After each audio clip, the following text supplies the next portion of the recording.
datang langsung diimpor juga dari Indonesia. Sebagaimana biasanya di IMSA, di Muktamar ini biasanya kita sehari sebelumnya itu kita ada acara namanya oleh-oleh dari tanah air. Ya, tapi karena mungkin kita tidak lakukan malam itu, alhamdulillah tahun lalu kita ditemani dengan salah satu syair penjaga kita dari Indonesia, ya. Nah, tahun ini kita ditemani oleh Bapak Jenderal Gatot Nurmantio, yang mana dulu pernah menjabat Kepala Staf TNI di zaman Pak SBY, dan kemudian sebagai Panglima TNI di zaman Jokowi.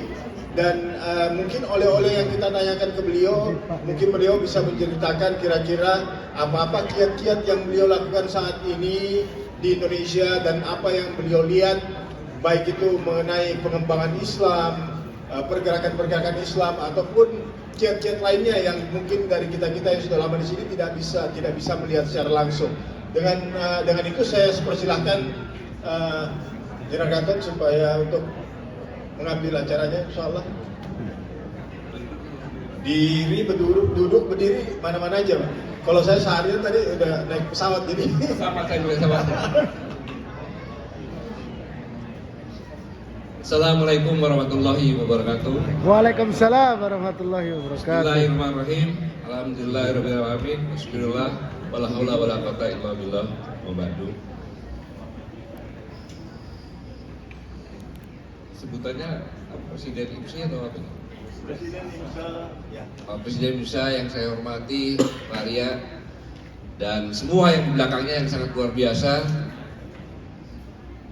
Wabil khusus sini Ustadz Adi Dayat, Ustadz Jauki, kemudian Ustadz Fahrul. Saya mengajak kita semuanya bersyukur kepada Allah Subhanahu wa taala bahwa karena Allah Subhanahu wa taala kita semuanya berangkat dari tempat masing-masing ke sini. Karena Allah Subhanahu wa taala juga kita bisa selamat sampai sini, dan karena Allah Subhanahu wa taala juga kita bisa bersama-sama di sini, dan kita bisa sama-sama berbahagia. Khususnya saya, karena Allah Subhanahu wa taala saya bisa sampai di sini dan bisa menjadi saudara kita semuanya. Sebenarnya saya akan katakan bahwa saya begitu masuk sini saya tidak pede. Karena saya kalau berlibur atau ini tidak pernah memakai pakaian yang wajib, karena saya tidak mau, hanya sekedar kaos saja. Kemudian celana pun training, jadi saya sendiri tadi dengan celana training yang biasa aja. Kemudian ya karena Allah juga, begitu naik lift, saya mau pakai pakaian apa ini? Semuanya pakai batik. Tiba-tiba mau pakai lift, saya lihat tidak ada bazar dan tinggal satu baju. Jadi di antara semuanya ini baju yang paling baru adalah baju yang saya pakai. Allahu Akbar. Tidak bisa memilih dan hanya tinggal satu-satu saja dan gratis. Allahu Akbar. Bu Sofia pun saya bayar, nggak mau bayar orang lain juga nggak mau. Jadi terpaksa tadi saya nyetrika dulu sendiri dan ini saya pakai. Alhamdulillah. Dan sebenarnya saya pada tanggal 17, 18, 19 ada di sini. Oh, insyaallah. Menantu saya bilang, Pak, ada Ustadz Adi Dayat besok katanya, tanggal 19. Ternyata bukan. Utamanya nanti saya berangkatlah ke tanggal 20 itu. Saya berangkat ke New York, mampir ke tempatnya Pak Samsi Ali juga. Kemudian saya telepon Kang Tata, saya pikir namanya Tata adalah orang Jawa Barat, saya pakai bahasa Sunda, tahu juga ternyata orang Makassar, sekarang saya panggil Buang. Saya bilang, Kang, tolong kumpulkan teman-teman nanti malam sampai New York. Akhirnya kita makan sama Pak Imam juga. Pada saat makan, baru saya tahu bahwa muktamar tanggal 23 sampai 27. Emak-emak kalau memprovokasi luar biasa. Datang dong ketemu sama saudara-saudara kita semuanya. Saya bilang kan nggak mungkin, kalau tanggal 23 mungkin saya bisa balik lagi ke Boston karena saya tanggal 22 berangkat ke LA. Karena saya mengantarkan anak saya wanita, punya suami sedang sekolah di sini, anaknya satu umur 6 tahun, yang satunya 8 bulan. Saya tidak tega seorang wanita pergi ke sini, maka saya dengan istri saya mengantarkan ke sini. Cucu saya ingin lihat Universitas Boston University, jadi saya antar ke sana. Tetapi memang Allah punya rencana yang luar biasa. Saya bilang, Pak Ustadz, tidak mungkin tanggal 24 ke sini. Bagaimana 22 saya berangkat, 23 sampai di LA, kemudian besoknya pagi-pagi saya kesini lagi. Tiba-tiba ada masalah yang sangat besar dalam kehidupan saya yang tidak selesai, dan diinformasikan 2 hari yang lalu bahwa permasalahan selesai, sehingga saya harus pulang ke Jakarta. Dan orang yang akan buat perjanjian dengan saya pun saya pikir Jakarta sama-sama ada dia di Georgia juga, bawa istrinya juga, ditinggal juga itu. Jadi saya pulang ke Jakarta, akhirnya apa yang dikatakan oleh anak saya bisa ketemu dengan Ustadz tadi, yang luar biasa. Lalu pertanyaannya, mengapa saya kejar? Karena bagi saya ulama, Ustadz itu adalah bengkel. Mohon maaf, tadi dia merasa terhina juga nggak apa-apa lah. Bengkel bagi saya. Itu apabila saya boring, istilahnya lagi stres, lagi ada banyak masalah, saya pasti ke ulama dan kembalinya saya akan terang. Sama seperti saudara-saudara kita semua, ibu-ibu dan semuanya. Jadi ulama adalah bengkel jiwa bagi saya. Dan tadi saya luar biasa, 2 jam saya bisa mendengarkan dibanding dengan Ustaz Jauki. Luar biasa ilmu yang saya dapat, dan saya juga meneliti yang sama. Sehingga tadi kalau Pak Ustadz kan mulai dari peci semuanya kan, kalau saya kebagian bajunya saja.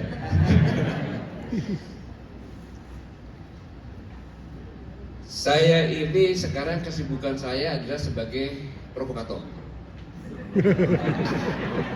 Pasar. Jadi dikatakan tadi oleh-oleh, bukan oleh-oleh. Saya hanya menceritakan ulang suatu cerita yang sudah lama.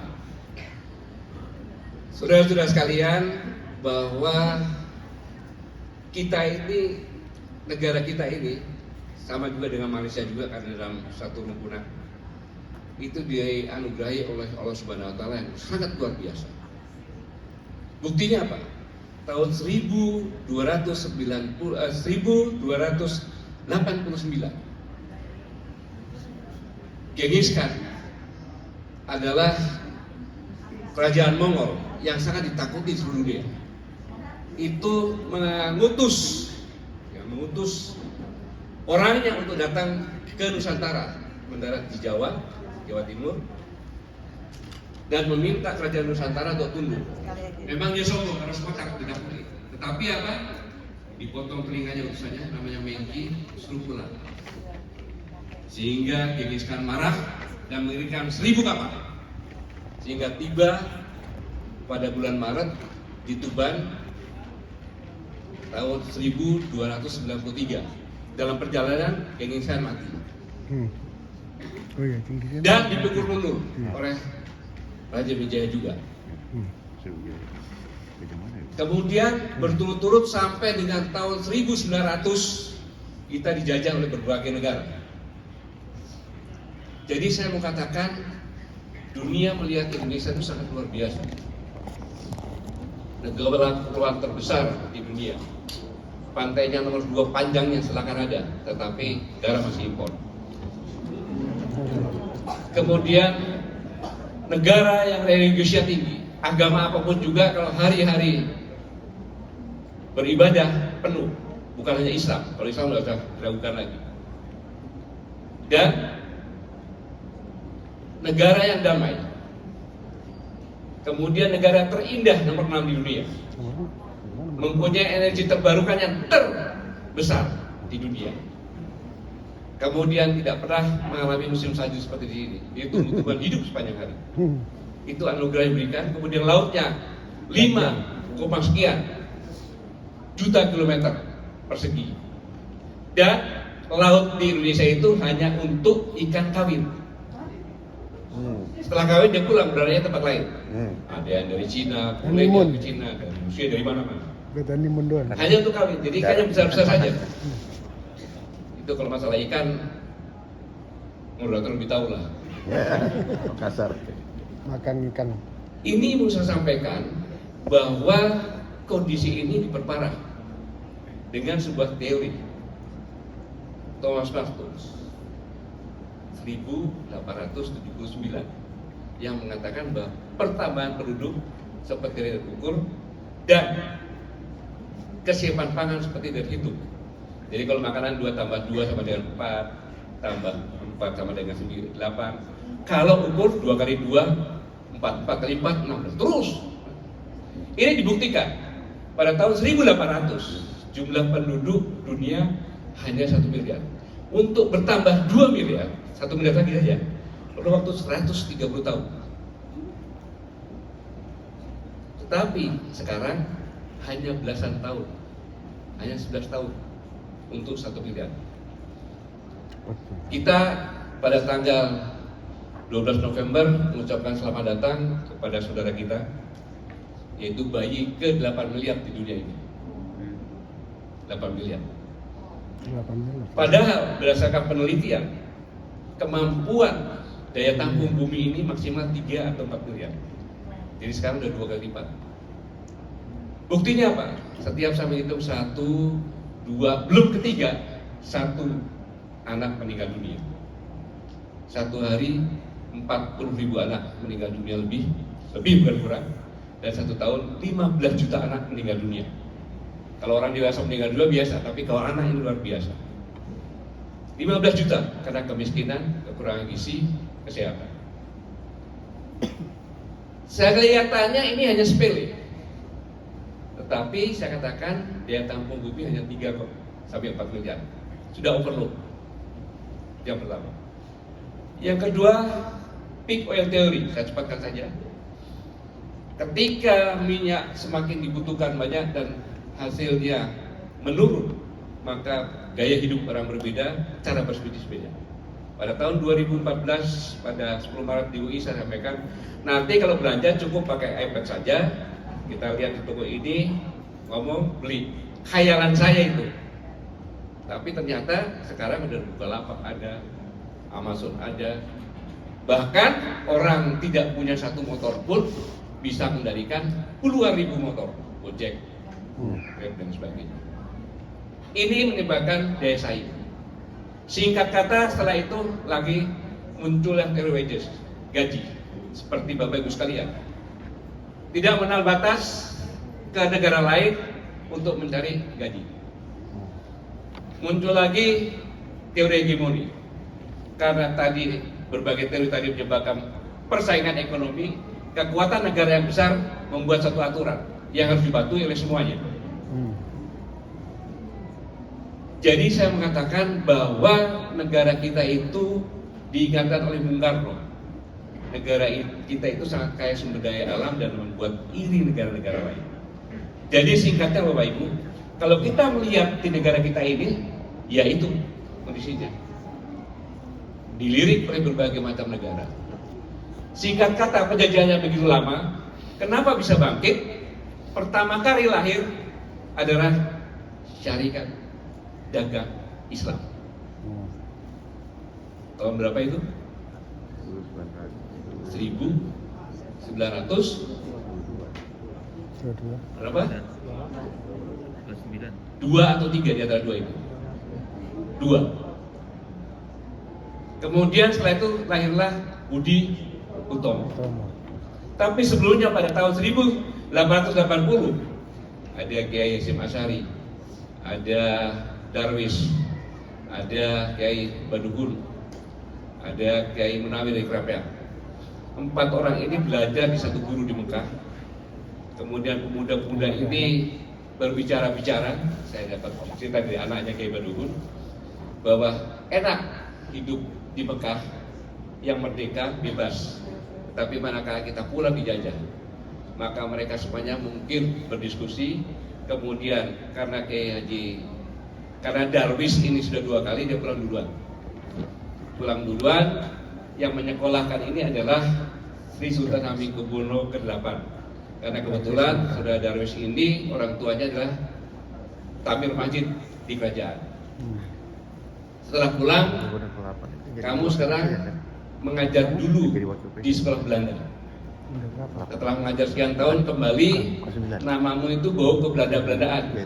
Maka dirubah menjadi Kiai Haji Ahmad Dahlan. Kamu buat sekolah-sekolah. Maka tahun 2012 sebelumnya lahirlah Serikat Islam. Di Serikat Dagang Islam dibuat adalah untuk melindungi pedagang-pedagang pribumi yang kalah dengan pedagang-pedagang Cina yang mendapat keleluasan oleh penjajah atau VOC. Menyatukan umat lewat dagang, kemudian merubah menjadi Serikat Islam, dagang dan juga pendidikan, kemudian lahir Muhammadiyah, menyatukan umat dengan pendidikan, karena dengan pertimbangan hampir 200-300 tahun kita jajah tidak bisa merdeka karena bersifat kedaerahan, tanpa intelektual tidak bisa menyatukan. Tetapi begitu 1912 Muhammadiyah lahir, kemudian beberapa tahun lagi, 14 tahun kemudian, setelah orang-orang yang didik dari umur 7 tahun saja, kalau 14 tahun itu 21, lahirlah Nahdlatul Ulama, menyatukan umat untuk perjuangan.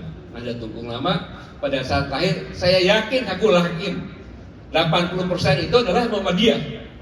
Dia tidak ada perbedaan. Memang Muhammadiyah mencetak orang-orang yang berintelektual untuk disatukan. Baru Nahdlatul Ulama lahir untuk perjuangan. Jadi Nahdlatul Ulama itu organisasi perjuangan. Yang pertama kali perjuangan menentang mode Belanda. Baru ke politik. Setelah itu lahirlah Sumpah Pemuda. Setelah Sumpah Pemuda baru lahirnya Laskar-Laskar dan perjuangan kita merdeka. Yang saya ingin sampaikan bahwa bangsa Indonesia ini dimotori, diinisiatif, dimotivasi, diperjuangkan oleh Islam. Mengapa? Oleh ulamanya. Karena ulamanya bersatu. Karena ulamanya bersatu. Satu komen dengan ini. Mohon maaf, kita ada besok mempersiapkan untuk Yaumun Nisa. Jadi ibu-ibu, emak-emak ini mau pakai untuk latihan. Jadi mungkin Dipercepat. dipercepat. Baik, terima kasih. Itu yang saya harapkan sebenarnya. Saya takut masalahnya, ntar saya tidurnya di lobi. Memang sengaja supaya tidur di lobi. Jadi singkatnya bahwa selama ulama-ulama ini bersatu, maka bangsa ini aman. Bukti, ketika kita merdeka, yang merencanakan semuanya, membuat undang-undangnya, pembukaan juga ulama. Dengan rahmat Allah. Dengan rahmat Allah itu bahasa apa? Kemudian ketiga, begitu lahir, belum lama sekutu akan menyerang. Presiden Soekarno bingung menugaskan Panglima Jenderal Sudirman yang baru lahir berapa bulan, dan sebagai Panglima menghadap Kiai Hasyim Asy'ari. Dengan surat istighfar segala macam mengantukkan ulama-ulama, maka lahirlah revolusi jihad. Pada saat revolusi jihad, Kiai Abbas dipanggil, nggak tahu pakai apa caranya manggil, belum ada telepon, tapi berangkat dengan kereta api, turun di Rembang, kemudian diskusi para kiai, ditunjuklah bahwa Kiai Abbas yang memimpin dari Jawa Barat, Pesantren Buntut. Dengan resolusi jihad, memimpin doa yang akan berjihad, wudhu di kolam, dulu kan tempat wudhunya masjid, itu kolam-kolam, kemudian 2 jenderal sekutu mati dan sekutu kabur. Untuk menghadapi situasi yang sekarang ini tidak ada alternatif lain kecuali kita semuanya, saya harap semua yang ada di sini ini ikut menjadi provokasi, sampaikan kepada ulama-ulamamu, pada ustaz-ustazmu, marilah bersatu semuanya. Insyaallah. Jadi ulama bersatu, kemudian setelah ulama bersatu, baru umat harus patuh kepada ulama. Itu yang sulit. Karena ulama disejajarkan dengan malaikat. Ini Ustaz, dia tolong dikoreksi kan. ulama adalah pewaris Rasul, pewaris Nabi. Tanpa ulama belum tentu kita bisa seperti ini. Jadi mari sama-sama ulama bersatu dan sama-sama kita meningkatkan agar para umat patuh kepada ulama, pasti negara kita akan aman. Dan satu hal belum saya tutup, kita berada di sini adalah sebagai saudara. Kemuliaan seorang manusia itu adalah dilihat dari ketakwaannya, gitu kan? Kemudian yang kedua adalah memegang tali agama Allah, yang ketiga adalah persaudaraan. Jadi saya sangat luar biasa di sini bahwa di tempat inilah wujudkan persaudaraan kita semuanya, karena ini adalah perintah dari Rasulullah juga untuk wujudkan persaudaraan. Sebelum saya tutup, dalam persaudaraan ini justru kita contohkan seorang yang besar luar biasa, dan sepantasnya kita semuanya dan umat Islam Indonesia dan pemerintah Indonesia dan termasuk umat Islam dunia sepantasnya lah mengucapkan terima kasih kepada Presiden Joe Biden, karena Presiden Joe Biden inilah yang pertama kali menyampaikan anti Islamofobia, dan dengan pemerintahnya dan rakyatnya membuat suatu undang-undang di mana undang-undang anti Islamofobia di Amerika ini akhirnya diikuti oleh 140 negara, dan 140 negara bersama-sama, maka jadilah tanggal 15 Maret ya, terjadilah resolusi PBB tentang anti Islamofobia. Jadi dengan anti Islamofobia, mudah-mudahan negara kita juga menerapkan ini sehingga kita semuanya bisa beribadah dengan bebas dan negara kita mendapat ridho dari Allah Subhanahu wa taala. Amin. Karena saya hanya bicara tanpa persiapan dan diprovokasi oleh emak-emak dari Jogja dan Sam Syari dan Pak Tata, maka saya bicara seperti ini. Dan saya bicara di hadapan para ulama, biasanya saya nggak bisa apa-apa, grogi, saya takut sama Ustazah Oki, kemudian Ustazah Sepahrul sama Adi Dayat.